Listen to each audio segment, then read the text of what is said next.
Accommodation Show. Today is a great day. Today is a great day because we are joined by the beautiful, wonderful Nancy McAleer from FLARBO, which is Florida Rental by Owners. Welcome to the show. Thanks, Bart. It's great to be here. This is your second time joining us. It is. It's good to be back. That's so good. And look, the reason why I wanted to get you back is one, obviously you're a top operator and you really understand short-term rentals. You understand the accommodation space and hospitality and marketing. You're an entrepreneur. You really are pushing boundaries in this particular industry. And I wanted to get you back because roughly about a year ago, we started talking about email marketing. And I felt that it's a topic which is so important that we needed to revisit it, have another conversation, and give some really great information to the audience about what they can do within their business. So welcome back to the show. Thanks. How have you been going? So I know that you've been working on your business and that you guys have had some really good news lately. Can you tell us a little bit about what you've been doing in the past 12 months? Sure. I'm so excited. Oh, gosh. So in about a month ago, a little bit more than a month ago, we did our newest software launch of 2021 for Florida Rental by Owners. And it was a launch that we did an improvement on over 80 features to the website. So it really is a much improved, more dynamic, streamlined, modern, seamless integration for our hosts and travelers to really connect together and do their direct bookings that way, and where the host can really take control of the entire booking process. So we're really excited about that, and the travelers can join for free, and they don't have to pay any traveler fees. So it's really exciting times for us, and now we're really focused on scaling up and just growing from here. Yes, amazing. And your properties and COVID, how did that all pan out for you? Yeah, so in Florida, we were shut down for 2 months. I think it was full 2 months in March and April and half of May back in 2020. They actually reopened fairly quickly with obviously advanced protocols on cleaning and making sure everybody was very safe. And then since then, it's just been gangbusters. It has just been a travel revenge. Because most people, like in Florida, there's a really huge market for cruises and a lot of resorts, but nobody wants to go with them anymore because obviously everybody wants to be in a safe environment. So cruise lines are off the ticket for a lot of people for vacations. And same thing with the big busy hotels, forget about it. It's all vacation rentals. There is not enough supply to meet the demand. And it's been that way steadily the complete cycle of last year. And it's really hot this year. We're finding in November and December, it's starting to slow up just a little bit. Whereas before it was like week to week to week, everybody was booked back to back.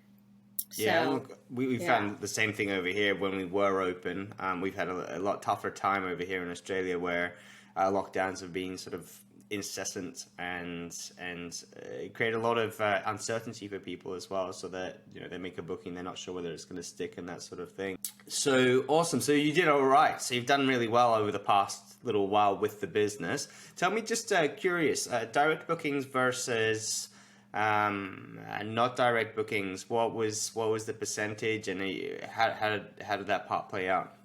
So for me as a host, I have, I think it's 65% direct bookings, and the rest is through VRBO, let's say. So those sites. Well, for me, direct bookings is through my own personal website that I have for my own rentals, as well as FLARBO. I consider a direct booking site because as soon as the person, the traveler sends an inquiry, I take over as a host the entire booking cycle. So I can manage everything from the booking and the payment processing, et cetera, all the way through. So that I consider direct, as well as any social that comes in, straight direct, that kind of thing. So yeah, I've 65-35. And did you find that increased after or in the past year, or has it been pretty consistent? Not for my large homes. Like I have 4 and 5 bedroom homes, and for my large one, the 5 bedroom, I found that the demand was so high on the OTA of like Home Away VRBO that it was because of how people were coming back together, and they were really hadn't seen their family and friends for a long time, and those large homes were just booking up like crazy. And because of the marketing that really VRBO has been doing a lot of television commercials and things like that here in North America that they hadn't been doing previously. They really got to jump ahead on the large homes.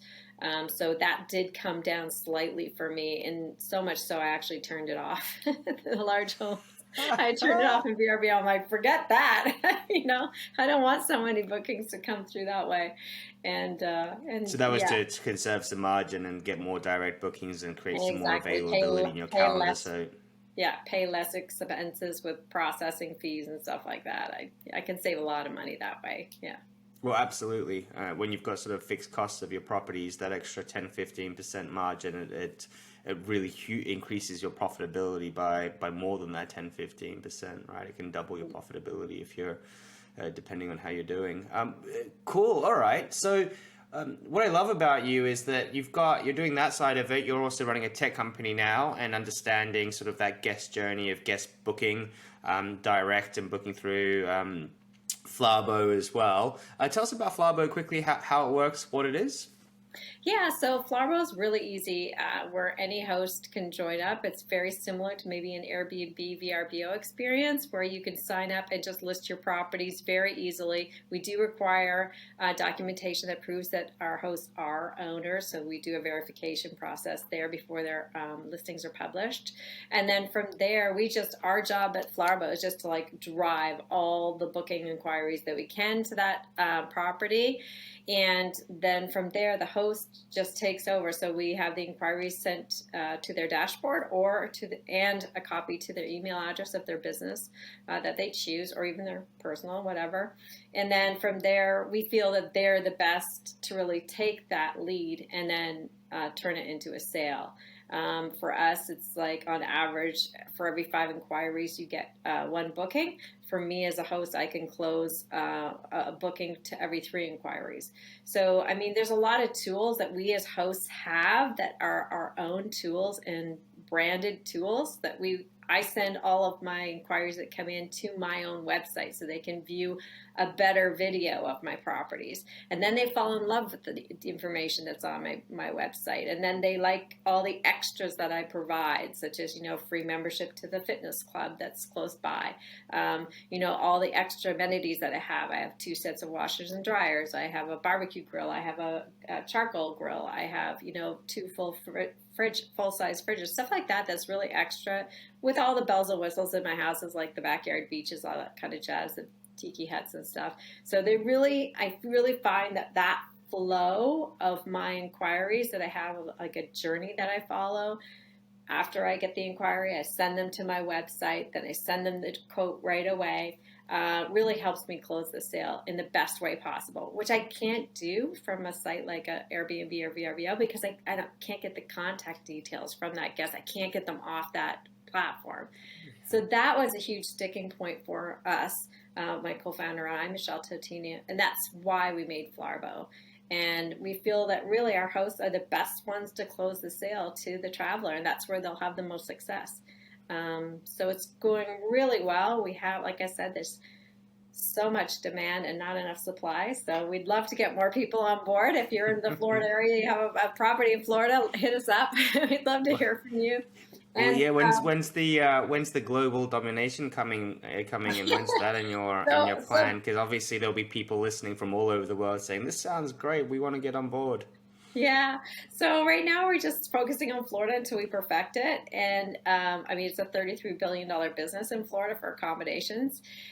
So we're really focusing on that. There's a lot of work to do, but we actually have stemmed off into a different branch of business where it's software. So that we'll be considering maybe starting up like franchises for other people around the world. So we'll see if that transpires. That's in the future. We want to really perfect FLARBO right now and focus on really maximizing the state so that we can really provide a great product to both the travelers and the hosts. And then we have a side core business that is in beta right now, and that's where local businesses like fishing charters and, tours, rentals, stuff like that, will be able to also list their businesses so that way the traveler doesn't have to leave the website. They can go ahead and book their rental, and then they'll also be able to book all the things that they want to do, which, as a guest journey, it's really a lot of planning that takes place.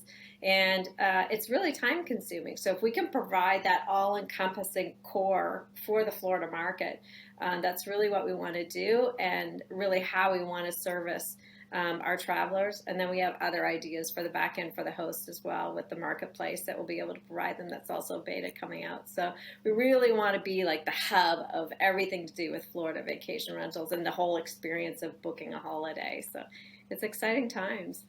Tell me your thoughts about the experience side of things. So I think that's been the biggest change of the past few years, is that in the past you might book a short-term rental on Airbnb, and it's just a house or a property that you're booking, and you're kind of choosing whether you want to be by the beach, whether you want to be in the mountains, in the countryside, wherever you might want to be, and then you'll look for properties, and then you kind of self-curate the experience, and you go, well, okay, what am I going to do in the area? It's sort of the older way of traveling.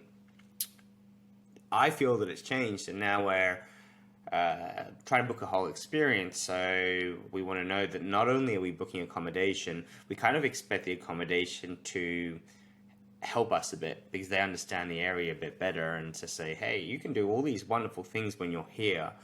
What are your feelings on the market changing in that way? I 100% feel that the market's changing, and I feel that really the vacation rental itself is becoming the destination.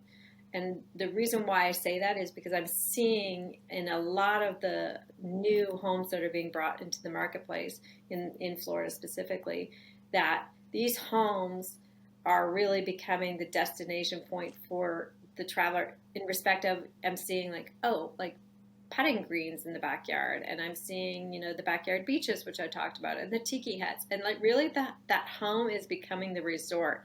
And I think that's a product of COVID. And I don't think it's a bad thing, because I think that, a host of any size property can really get an edge over the next door neighbor if they're putting something special and different in their property that's really making it like a destination experience. And not only that, but as a host, like you were saying, really we are the next point of contact. Once that traveler books the property, that is probably the next question, which is, where are the best restaurants, or what is there to do, or do you know where I can rent a boat, or, like the next questions come. So if you're a host that is savvy, first of all, and that you see the opportunity that there's leakage in my business, I could either profit off of this information that I'm giving people with affiliate links to these of experiences that I want to get my guests to go to. And in turn, they're going to have not only will you make a cut of that money, but your guests are going to have such an amazing time at your location of your property, in addition to what kind of value you can add to their experience. And then they're going to come back to you again, and they'll get all of their friends to recommend, they're going to recommend you to all their friends, etc. So then you get that duplication, and then they're going to post stuff on social. You're going to get access to all of their people with all photos of their great trip. People are going to ask questions. It just, this little concept of, just being like the best host you can be can flourish into such a great business. So I definitely think it's a huge shift in the market. Yeah, and so on that actually, and this will be of interest to everyone.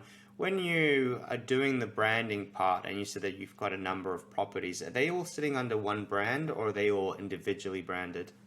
So my property domain of my website is very keyword friendly. It's amihomerental.com. So, but how I've branded the houses are just with like a special keyword that is in every single name of the property. So for me, how we chose it was, there's a Serenia, which is the name of the order of an animal that's endangered in our area, which is a manatee. I think you have dugongs, is that what they're called in Australia? I'm not sure. Dugongs, something like that. Anyway, they're like big walrus type animals that float in the water that are really plant eating. Then they move slowly. Anyway, they're very endangered in our area. So that's where I came up with the name Serenia, which I thought was really great because, it's got the boating vibes, which all of our properties are on deep water canals. So that's the kind of branding that we brought into it. So we have that little animal as our logo, which is not so much of a house thing where you're recognizing the house, but you really, it's a catchy name, and then nobody else has it. And then, so it's Serenia Cove is one of the houses named, Serenia Beach House, Serenia by the Sea is another name of the house. So really that's how I branded. And if somebody's looking up my properties and they see it on VRBO, let's say, they know the name of it, they can easily just pop it into, a Google search, and you'll see everywhere that where I've worked on to get that house listed, including my own websites, including FLARBO. So it's very easy for somebody who's a traveler price conscious person who doesn't want to pay that traveler fee on the large OTA to find my rentals elsewhere on the internet. So that's a really good tip that will help you save a lot of money in processing fees, and it'll save the traveler a lot of money. It'll give you an edge over your competition because right now, here's my last guess, paid $700 for a traveler fee. I mean, that's US. That's crazy town. That's like 1,000 Canadian.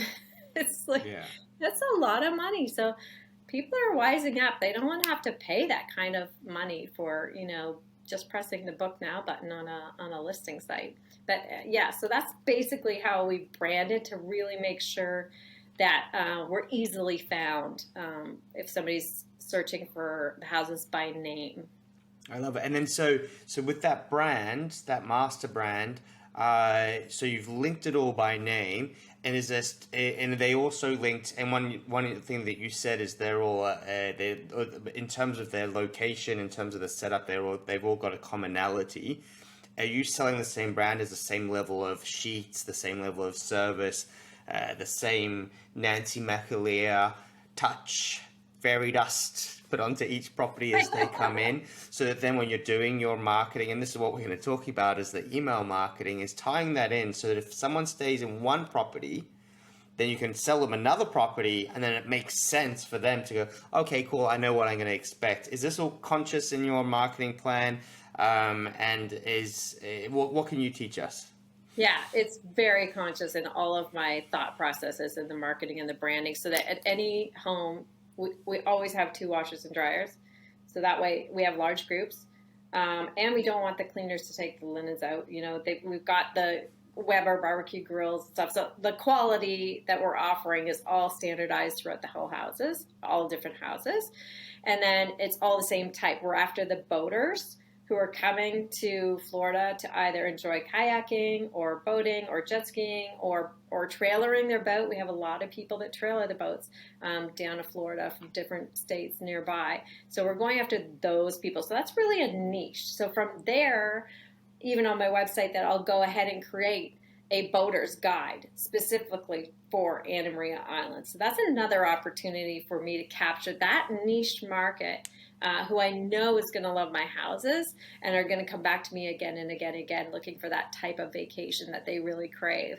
And other kind of ideas too on the website where, you're really hitting the need of that guest. So I have a free trolley guide. So that's another question that I get a lot, which is, where does the free trolley run? What are the schedules? Because it's free to take it from the top of the island to the bottom, etc. Kayaking guide. Where can I kayak? So I've taken my favorite spots. I've done a map. I've done everything you need to know with high SEO content information, of expertise information. So I've loaded it up with tons of information, stats, outgoing links, etc. So it's really content rich in SEO. So that's another way I'm attracting people who are, looking for information on the trolley. Oh, they see my website, they see my properties, they send a, request to book, etc. So more information. So that whole user experience, guest experience, it's multi-purpose really, because it's attracting new people as well as nurturing my guests that are staying with me. So, did I get off topic? No. And I think that that's the wonderful thing, is that you've got such a deep understanding of this industry and of this space, and you really thought about what you're trying to do and how you're going to do it, and you've executed and it's working. And of course, there's so many different ways to skin a cat, so to speak. And for you, because you've done that focus, you've got so much knowledge that you can impart with people, and they can go, oh, this is what I need to do. Because I think that a lot of people, it gets really overwhelming, and you go, all right, what am I going to do? And they're kind of jumping at one opportunity, another opportunity, and not doubling down on what they've got, and really getting the numbers to grow exponentially. So it's all good on my end. So email marketing, email follow-ups, email automation overall. So I think everything that we've been talking about leads itself really well. So I think people understand what it is that you're doing. Now, what does that look like for you? So for me, what I've thought about is like that whole guest journey as well. So the things that I'm doing on my website are really well thought out, like you're saying, and I do it based on need. So all those questions that you're getting from your guests, you need to really focus on, okay, am I getting asked the most of like, where is the best winery? I need to do like a winery guide with a map, and I need to talk all about the wineries and the wines that they offer, the vineyards and the, types of grapes and everything. So that's it.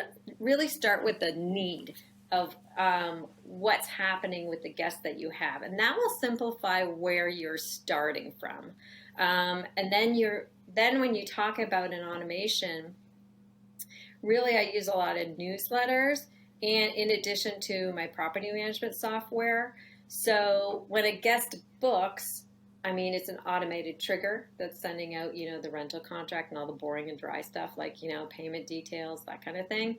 And then I hit them with something that's really fun, which is the first email newsletter, which is the planner, which is a lot more exciting, in terms of, hey, here's some of my favorite restaurants, top 10, like start thinking about it, start getting excited. Join my social media channels, share this with all the guests, or I can capture all the guest emails and send it out to a lot of them that are in the group. So the whole idea of it is to really, I'm trying to think through the whole process to try and figure out what will the guest need at a certain time frame of the booking window, which the booking window is like how many days out until they arrive at the house. And even after, what do they need after they're gone from my house? So, I just want to think about all those things that I want to make sure that that person has in terms of information, and what I want them to do. Like if I want them to join my social channels, or if I want them to go on the website, I want them to read the information about what interests them. So I give that in little peppered information, maybe in the second newsletter, because people want to go on vacation for different reasons. They don't all want to go to, like, let's say the winery. So you want to give them a couple of different options to really get them excited so that they reach their own vacation goals, right? So that might be like the second newsletter that I'm sending out. And then I think later on when, the third one is probably when they're closer to check-in. And then that's where I just want to get rid of all those questions that are coming to me from travelers. Like, I don't want to answer those questions over and over again. I'm like, let's get working smarter here, and I just include everything in the newsletter that people are asking me all the time. Like, what's in the house? Do you have a coffee maker? What's the Wi-Fi password? Like all those questions you get asked over and over. Is there any children's high chair? All that jazz. So all those questions that you get asked, those what I call housekeeping questions. Have you put a QR code into have you put the Wi-Fi password into QR codes yet, Nancy? I haven't. No. I did a video on that. I did a video on that yesterday, and it's literally a 30-second job. It's 30 seconds. You can put all the details. They scan it with their phone, and it automatically logs them in, so they don't have to go and start punching in the passwords. I'm going to do that now because that'll be so much better. links below. Links in the comments. I love it. I'm going to them. Awesome. So yeah, so I mean, you just think about those automations of the emails, newsletters, and in association with your triggers on your property management software, and then you decide what you want them to know and when you want them to know it, and then before check-in, and then you want to minimize what you're doing, like work smarter, not harder, and then they stay, and then the departure email comes after they've left, so they're still in that happiness high of their great experience with you, and then you thank them for staying, and then I show them, like, here, if you booked on an OTA, like, here's an example of what you may have paid. So book with me next time. And then I might want to hit them with one more as a follow-up reminder, and offer them like some kind of benefit, what I call a coupon code, which is not even a coupon code, like book with me again and I'll give you an extra $100 off kind of thing for a 7-night stay. So, just hooking them to come back again and again and again. And some people will come back every year, and some people will come back every 2 or 3 years, so it's just a really great way to automate your business and really easy, a great way for your travelers, your guests to receive the information because they can pick and choose what they want. It's really juicy, lots of photos and fun stuff. And easy to share for sharing it with the rest of the people in their group. So yeah, works. So one thing that I've noticed about what you're talking about is that you're very cognizant of your guest. Yeah. And one thing that I can tell, and this comes back to what we were talking about before, is the avatar, the demographic of people that are coming. The information that you're giving is going to be really catered to your particular circumstance. So let's play around a little bit and say, let's say you're not even targeting vacations, you're saying that it's going to be corporate travelers, or you're going to be people that are working on a local pipeline or whatever, or you've got an apartment in the city. Those emails that are going to go through will be almost dramatically different in terms of the timing of them, in terms of the content of them, in terms of the feel good of them. Do you have any comments about or any recommendations you would have for people that aren't in your kind of world in terms of how they would construct the email sequence? Yeah, so I mean, you definitely need to understand who you're talking to. So I mean, when you talk about corporate, that's triggered me a few things that you could do. I mean, if I'm doing some kind of corporate, getaway, you want to make sure you talk about the Wi-Fi, you want to talk about the speed, you want to talk about the workspaces, you want to talk about the nearest place for, if you don't have a printer or you want to get a printer, all those things, nearest office space. Also, you're thinking about, okay, corporate retreat, let's do something fun. Like, do they want to do a chef that comes in? Do they want to do like a yoga thing coming to the house as an experience? So all those things you can think about and then reach out to people in the area and see if you can make some kind of networking deals going on where only you're the one that's offering this kind of great experience to your perfect avatar. And then that's how you're going to start creating that content. Start with your website and start talking about this great experience you can have in your area, only at your rentals. So you're talking about your in-house chef, you're talking about the kind of menus that he or she could offer. You're talking about, how many people it can host up to you. You want to put in great photos of it and that kind of deal. So yeah, I mean, there's lots of ideas that you can have, but it's definitely, you want to start with your whole avatar. Start with a line, basically you draw from the left to the right. And then you can have, timed out of what you want them to know and when you want them to know it. And then just write little ideas under that date. Okay, I want them to know about this. I'll need them to book that chef at least a month in advance so we can get it on her schedule or his schedule, things like that. You kind of have to think about the logistics behind the whole automation process. You really need to hit them at the correct time with all the information. So for some of my stuff, like, I don't want to send out my guests book really far in advance, like at least a year sometimes, most of the time. And, I don't want to hit them with, here, go to my things to do page and you can rent golf carts. If the booking cycle of the affiliate link doesn't even have the schedule up until like a month prior to they, arrive. You want to make sure that all those logistics are going to work out. So you almost want to test it as a guest too, to make sure it makes sense. And that's how I would, absolutely. I think that's a great tip. So we use a lot of automation in our business with our clients and with communication. It's prolific. We've got probably around about 180 templates that we pull from, and we do automation chains. And when we start running them, we'll always send them to our team. And just see how it feels when it's coming through and go, oh, actually, that one didn't make sense. How come I got this email 2 days after I got this one and then it doesn't work? So actually being in a real life situation and running those campaigns is really important. On that note, the tracking of it, does your PMS show you your open rates, the click rates? And do you look at that over time and you go, okay, cool, it's people are opening it or they're not opening it? What kind of visibility do you have? Yeah, so the open rate is super high, like really high. I'm talking at least 50 to 60%. And then the click-through rate it's healthy because some of my emails are not so much click-through, like I'm just giving them lists of what's in the houses for them to understand what to pack and what not to pack. That I don't expect a lot of click-throughs on. But definitely, you have to track those, right, to see if what you're sending out is enjoyable and useful to your guests.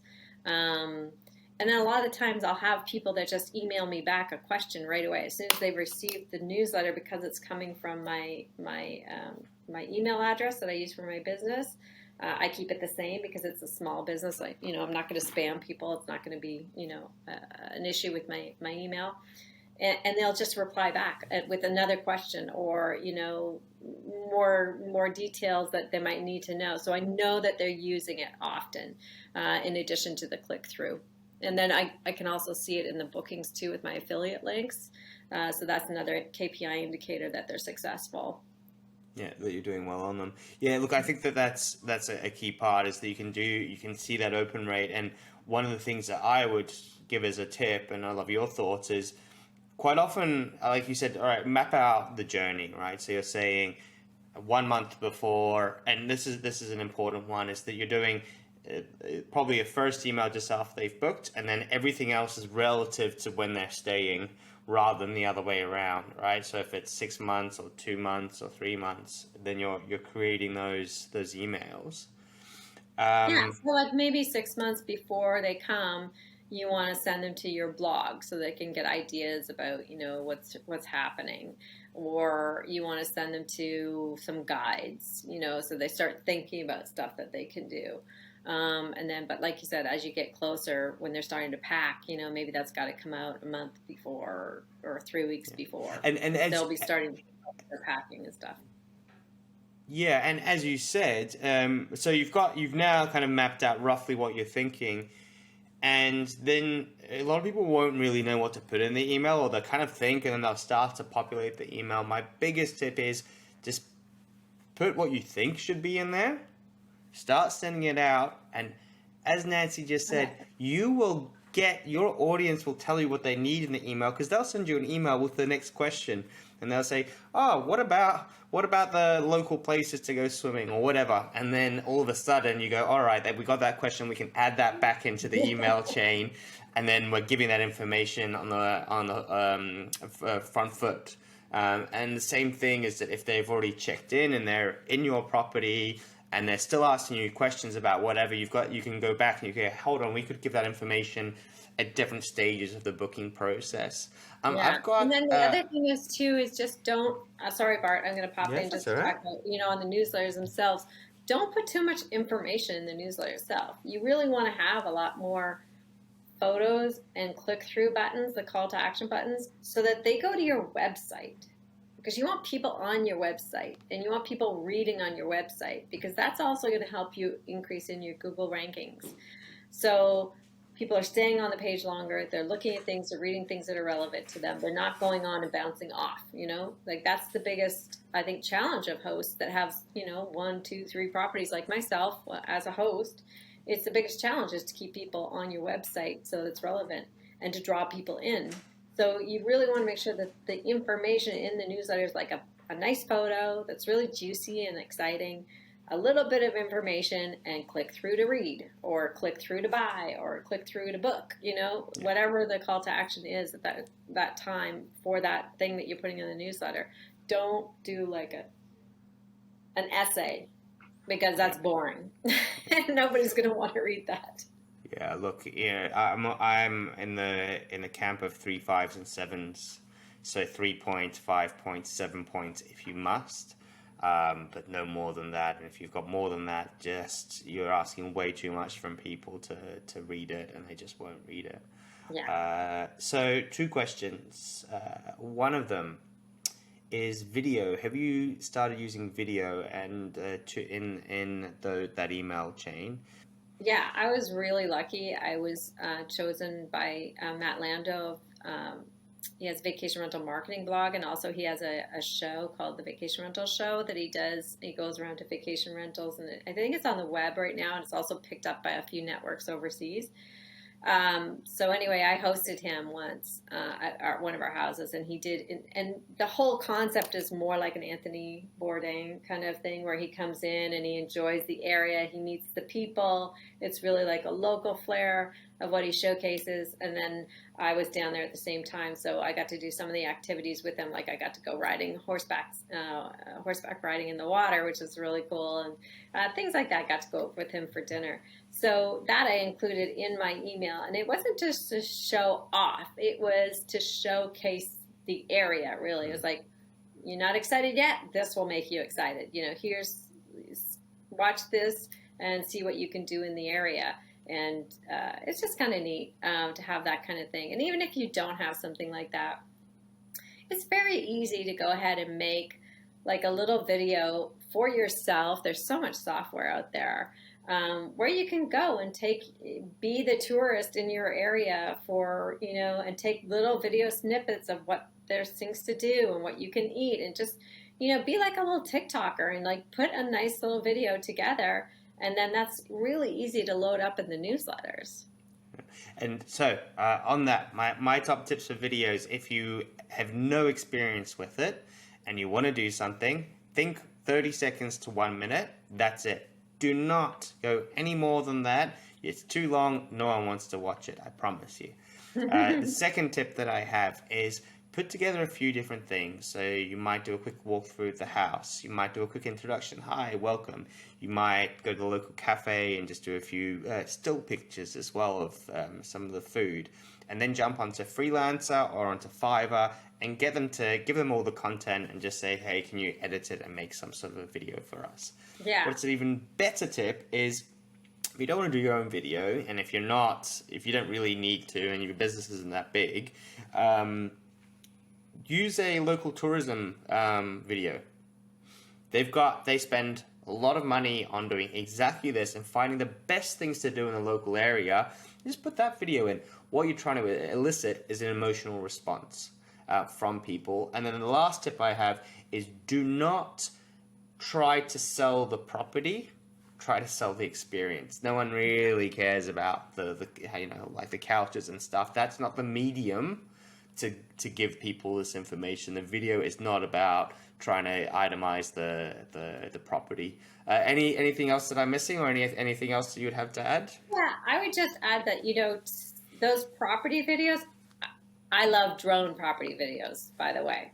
Like those Matterport ones drive me crazy.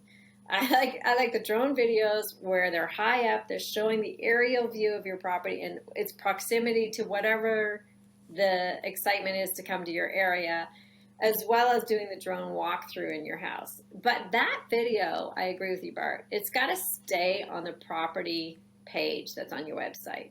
That's not the video to send out in these kind of automated newsletters. Like, that's the video that you use to hook the person to book. And then the other videos that you're talking about is really, I 100% agree with you. It's got to be the guest experience. It's got to be selling the area. It's got to be selling the local shops, the restaurants, the food, and what's there to do, and all that kind of jazz. And then that's the really, the thing that's going to set you apart as a fabulous host. So, yeah, go for it. Beautiful. Okay, so I guess the kind of wrapping things up. We're quite reliant on our property management system to do the email automation, but I also do know that there's some that do it well, some that do it poorly, and then there's also some that, where you've got all the OTA bookings, you're trying to kind of box things around. Have you got any experience using standalone software to do email marketing campaigns, and do you have any tips for anyone? Yeah, so I mean, you can use anything. You can use MailChimp, Constant Contact, all those kind of email providers are great. And just when you're doing that workflow, that journey, the guest journey, all those automations don't have to come from the same place. That's a really good point, Bart, is that those automations can come from your PMS at one point that's being sent to that guest, and then for the next time it's coming from MailChimp or whoever your email provider, newsletter provider is. And then, so all those things can be shot, or the next one comes from, some other software. You can patch it like a little quilt, so to speak. Probably a bad word, but to make sure that that guest journey is hitting them from all different software, although it's unique to the entire experience that they're receiving in their email inbox. I've also, got text too. We haven't talked much about text. You could do a text automation as well, and include something fun and jazzy in there too. There's all different ways to hit that guest for that really robust experience. So don't just get tied up on, it can only come from this one software. I think that's the vacation rental industry is changing so quickly, and there's such an abundance of information and software out there that you could definitely find something that's going to be great, that's going to trigger for you at the right times. Yeah, and look, I think that if anyone out there is looking for software and looking for solutions, the idea for a lot of people is, I'm going to get one solution that does everything. Generally, in my experience, it's very, very hard to find a solution that does everything really well. Yeah, I Find the haven't found best it in yet. breed If you find it, let me know. This is it. So find the best in breed for what you're looking to do. Get it working.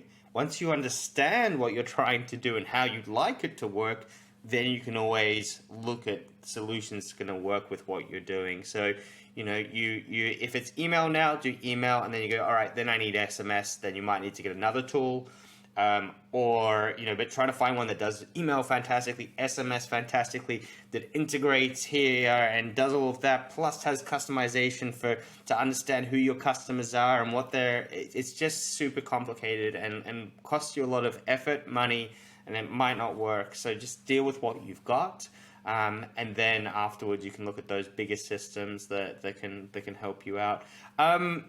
Nancy, I do not have any more questions for today. I have many, many questions in general for you. I want to thank you once again for coming onto the show and joining us and dedicating your time to us. I do appreciate it. Now, is there anything that the community can do in return for your time? Oh gosh, well, just spread the word if you can about Florida rental by owners. If anybody has a property in Florida, or if anybody's interested in listing site information software, you can hit me up. I'm happy to answer any questions you may have. I'm at Nancy at FloridaRentalByOwners.com. It's a bit of a mouthful, or you can go to Florida Rental by Owners website and submit a question in the contact form. We'd be happy to help you out and happy to answer you. I'm also on LinkedIn and everywhere else. Look, folks, Nancy is one of the people to watch in this industry. I have no doubt whatsoever, and I think that as you scale and as you grow, you've got the hospitality experience, which you're putting into the tech experience and the guest experience. I think that you're definitely one to watch, and when you're looking for investment, make sure that you hit me up and my people, because I'm sure that people will want to contribute to your journey. So once again, thanks a lot. For those of you that aren't subscribed, make sure that you hit that subscribe button and give us a like. I'd love to hear your comments and your thoughts on this episode. Show notes are at the bottom, so you've got all the links that you'll be able to follow and click on to be able to get in touch with Nancy. Once again, thank you so much. I really appreciate your time, and have a great rest of the day. Thanks, Bart. It's always fun. Appreciate it. Appreciate it. Thank you.